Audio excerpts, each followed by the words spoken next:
Yeehaw! Hey YouTubers, diecast collectors. I'm Jared White, the J-Man 6'3", and today on this episode of Diecast in the Raw, we're going to be featuring the 1/18 scale Dukes of Hazzard. Generally, I believe this is a car that needs no introduction whatsoever. So I'm just going to get right to it. First off, I know a lot of people are going to have a lot of things to say about the rebel flag. If you do, just leave your comments at the door. Don't say anything because I don't have time for small-minded, feeble people. So I've heard enough of it on the internet, believe me. So I don't want to hear it on my comments. So I'm going to get down to the review now that that's out of the way. First off, you notice that this is the 1/18 scale Ertl mold. And I will show you the box first. Hold on a second. This is the 1/18 scale, and this is Silver Screen Machines. This is by Auto World, not Ertl. Sorry, they are the same. They are pretty much the same company. But there you go. There's the car, and there's them.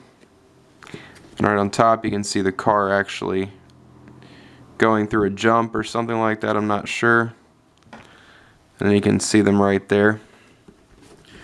And I've actually taken a ride in the real General Lee, so if you want, you can check that video out. It's on my channel.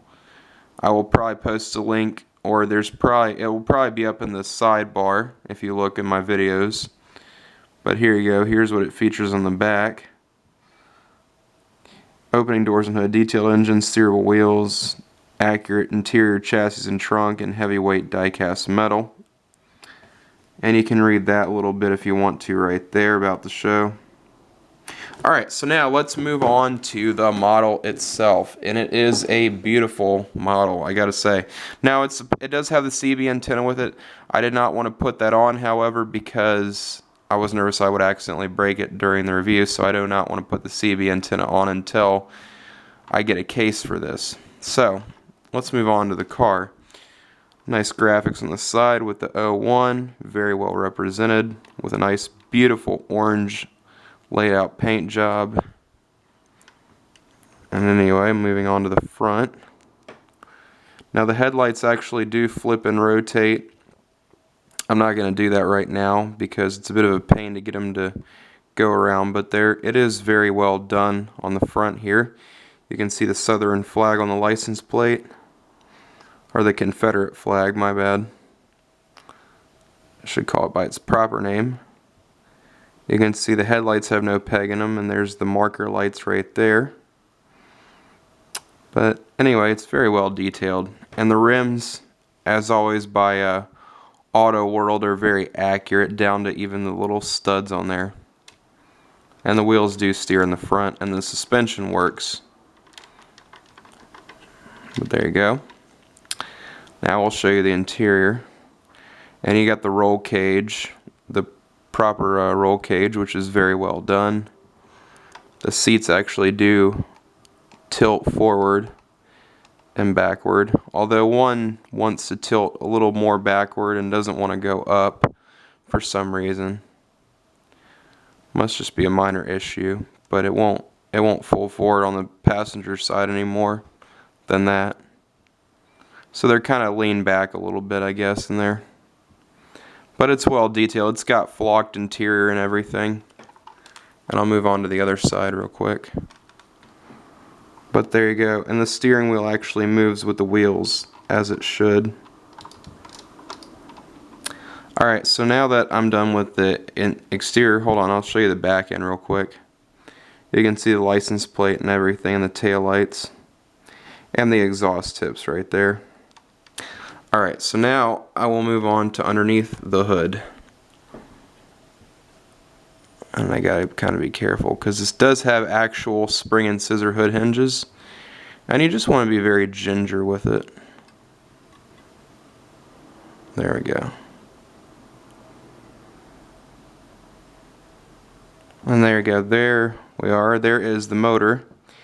And on this replica, the